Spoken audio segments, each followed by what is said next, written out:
반갑습니다. 네, 트랙에 자주 와주시는 VIP 저희 손님이신데 오늘도 함께 해주셔서 정말 감사합니다. 네. 네, 오늘도 제가 부탁한 과가 있습니다. 네네. 네, 보통 과가 아니어서 어. 네, 이번에도 좀 목사님께 부탁을 드렸습니다. 네, 감사합니다. 네, 오늘은 성령님에 대해서 함께 우리 친구들과 나눌 텐데 네네. 제가 한번 교재를 미리 드렸었는데 네, 혹시 봤습니다. 보시고 느꼈던 뭐 다양한 피드백이나 네. 아니면 학생들이 읽으면서 아 이런 고민 좀 하지 않았을까라는 것을 자연스럽게 한번 이제 나눠주시면 네. 좋을 것 같습니다. 네, 교재를 봤고요. 교재를 읽고 든 생각이 무엇이냐면 사실은 이 과의 주제가 성령님에 대한 것인데 교재에서 다루고 있는 예화는 조금 그것을 담아내기는 좀 부족한 예화인 것 같고요. 혹시 이 예화를 보고 혹시 성에 대해서 얘기하는 거 아닐까 그런 궁금증이 들었을 것 같아요. 초점은 성령님인데 네, 성령님인데 뭔가 예화는 뭔가 성이나 네. 아니면 뭐 이성교제 네. 이런 게 아닌가라는 생각이 들었을 네. 것 같아요. 네, 네. 그래서 이걸 보면서 성에 대해 좀 이야기를 해야 되나라는 생각을 했는데 이 과에 다루기는 너무 좀 내용이 방대하고 커서 다른 기회가 있으면 우리 아이들 질문 사항들이 있으면 성에 대해서 다음에 한번 이야기하면 좋겠다 이런 생각이 들었고요. 다음에 번외로 준비하면은 네네네. 네, 그때 그때는 또 얼마든지 또 제가 네. 이야기를 알겠습니다. 할 수 있고요. 또 한 가지는 이 교재에서 그 지혜라는 말이 나오는데 네. 사실 우리 친구들이 네. 지혜에 대해서 어떤 정의를 가지고 있을까? 생각해보니까 저도 예. 네, 지혜에 대해서 정의를 재정립한 적은 없는 것 같기도 하네요. 또 생각해보니까. 네네. 그러니까 이 네. 그 교재를 봤을 때 지혜라는 그 의미를 생각하는 게 다 다르기 때문에 네. 아마 교재의 내용도 조금 개인적으로 조금 오해해서 생각할 수 있는 여지가 있지 않나. 네. 그래서 아이들이 생각하는 지혜의 정의가 무엇일까? 좀 그게 궁금했습니다. 네. 네. 그러면은 이제 목사님께서는 우리가 지혜에 대해서 어떻게 정의 내리고 의미를 가지면 좋을 것 같나요? 네, 일단은 여기 지금 잠언의 말씀이 나오잖아요. 잠언에서 나오는 지혜는 사실 하나님을 경외하는 것. 그러니까 조금 더 어렵게 말하면 하나님 그 자신을 말하고 있어요. 그러니까 예를 들면 우리가 생각할 때 지혜라고 하면 뭐 어려운 순간, 힘든 순간, 고통스러운 순간에 뭔가 딱 치면서 이렇게 해. 이렇게 해야 돼. 라고는 떠오르는 생각이 뭔가 하나님 주신 지혜라고 생각하지만 성경은 그런 어떤 즉흥적이거나 일회적인 것을 지혜로 말하고 있지 않아요. 그러니까 어떻게 보면 지혜롭다라고 하는 것은 하나님과의 바른 관계, 그렇죠? 하나님을 온전히 경외하는 것, 이것을 성경이 말하는 지혜라고 말할 수 있습니다. 네네. 그러면은 우리가 보통 아는 지식, 세상의 어떤 지식 또는 마치 극체험주의 같은 뭔가 조금 초현실적인 그게 전부가 아니라는 것이죠. 그럼요. 네. 우리가 하나님을 경외하는 것, 하나님을 아는 것 자체가 지혜이다. 그렇죠. 네, 맞습니다. 네. 그렇게 정의하면 될 것 같아요. 감사합니다. 네네. 네. 목사님, 우리가 금방 지혜에 대해서 좀 새롭게 알 수 있었던 시간이었던 것 같습니다. 오늘 교재에서 보니까 성령님께서 지혜를 주신다. 이 말도 참 좀 생각해보면 다양하게 생각해볼 수 있을 것 같고 우리가 잘 생각해보지 못했던 부분이라고 생각하는데 혹시 성령님께서 지혜를 주신다. 이 말씀은 어떻게 우리가 받아들이면 좋을까요? 네, 앞에 우리가 살펴봤듯이 지혜라는 것은 하나님을 아는 것이고 하나님을 경외하는 것이라고 말씀드렸잖아요. 성령님은 이 지혜를 우리에게 주십니다. 요한복음에 보면은 성령께서 우리를 가르치시고 은혜 주시고 보호해 주시는 보혜사다라고 이렇게 이야기를 하고 있잖아요. 성령의 단 한 가지 어떤 역할은 무엇이냐면 계속해서 우리를 하나님께로 인도하는 거예요. 하나님을 경외하도록 이끄는 거예요. 더 구체적으로 얘기하면 하나님을 알 수 있는 방법은 우리가 예수 그리스도께 가는 거거든요. 그래서 성령님은 계속해서 우리가 예수 그리스도께 나아갈 수 있도록 우리를 도와주시고 가르치시고 은혜 주시는 분이시죠. 그런 의미에서 어떻게 보면 단적인 지혜, 예를 들어서 어떤 상황에서 이렇게 해라 이런 거라든지 아니면은 뭐 힘들 때 이렇게 해라 답안해 주시는 분이 아니라 우리의 전체 삶의 주인이 되셔서 계속해서 우리를 하나님께로 이끄시기 위해서 기도하시고 애쓰시고 돌봐주시는 분으로 이해하면 될 것 같아요. 아, 그렇게 지혜를 주시는 거죠.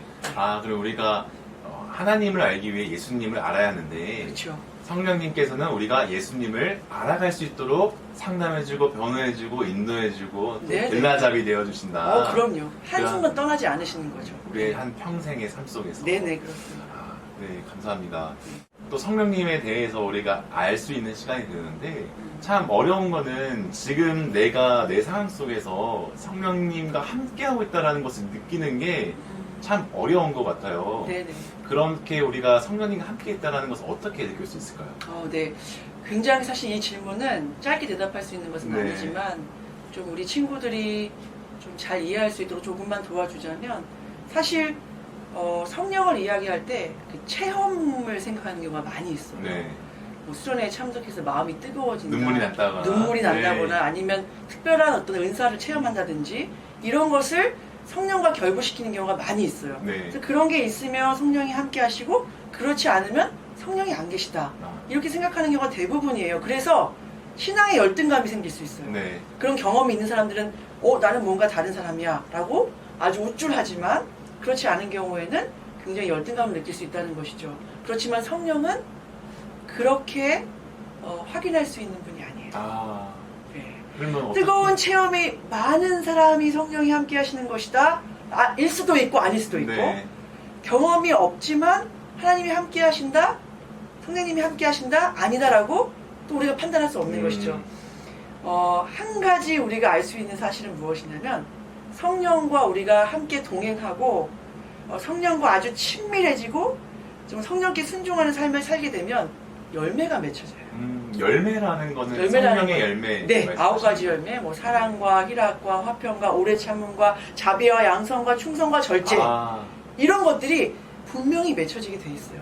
한 가지만 예를 들면 막 성령의 체험이 있다, 성령과 함께한다, 동행한다라고 이야기하면서 화를 내고 다른 사람을 어렵게 만들고 굉장히 이기적이고 이런 사람들이 있다면 저는 분명하게 이야기하는데 그분은 성령과 동행하는 것이 아닙니다. 그렇지만 아무 체험이 없지만 정말 자기 삶을 조용히 하나님 앞에서 진실되게 가져가는 사람들의 삶에는요, 아까 말씀드린 그 성령의 9가지 열매가 자꾸 크는 건 중요하지 않아요. 네. 분명히 맺혀지게 됩니다. 네. 지금은 우리가 어떻게 보면 하나님을 알아가는 시기에 놓여 있는 우리 때 학생들에게는 네네. 앞으로의 목적 또 삶의 가치관 형성이나 이런 거에 있어서도 되게 네네. 중요한 문제일 수도 있겠네요. 네네. 앞으로 어떻게 살아야 할지. 네. 내 안에 계시는 성령님에 대해서 지금까지 목사님께서 지혜 그리고 성령님에 대해서 또 동행하시는 이 모든 것을 말씀해 주신 것 같은데 혹시 말씀 나누면서 좀 추천해주고 싶은 말씀 있을까요? 성경 네네. 말씀들. 고린도전서 6장 19절 20절 말씀입니다. 제가 한번 읽어보겠습니다. 너희 몸은 너희가 하나님께로부터 받은 바 너희 가운데 계신 성령의 전인 줄을 알지 못하느냐. 너희는 너희 자신의 것이 아니라 값으로 산 것이 되었으니 그런즉 너희 몸으로 하나님께 영광을 돌리라. 네, 아까 말씀드렸듯이 성령께서 우리와 항상 함께 하시죠. 동행하시죠. 그래서 계속해서 우리를 하나님께로 인도해 주세요. 계속해서 한 번도 떠나지 않으시고. 네. 그래서 오늘 말씀을 우리가 볼 때 기억해야 될 것은 무엇이냐면 성령이 우리와 함께 하시기 때문에 우리 몸과 우리의 삶은 성령의 전이 되는 것입니다. 성전이 되는 것입니다. 사실은 이 부분에 조금 더 길게 얘기할 수 있지만 우리의 거룩함이나 우리의 어떠함과 상관없이요. 네. 성령께서 우리와 내주하시고 함께 하시기 때문에 우리는 거룩한 성전이 되는 것입니다.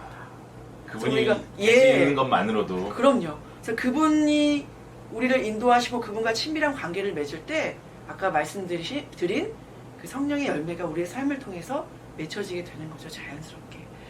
네, 두 번째 말씀은요. 야고보서 3장 16절부터 17절까지 말씀입니다. 제가 한번 읽어보겠습니다.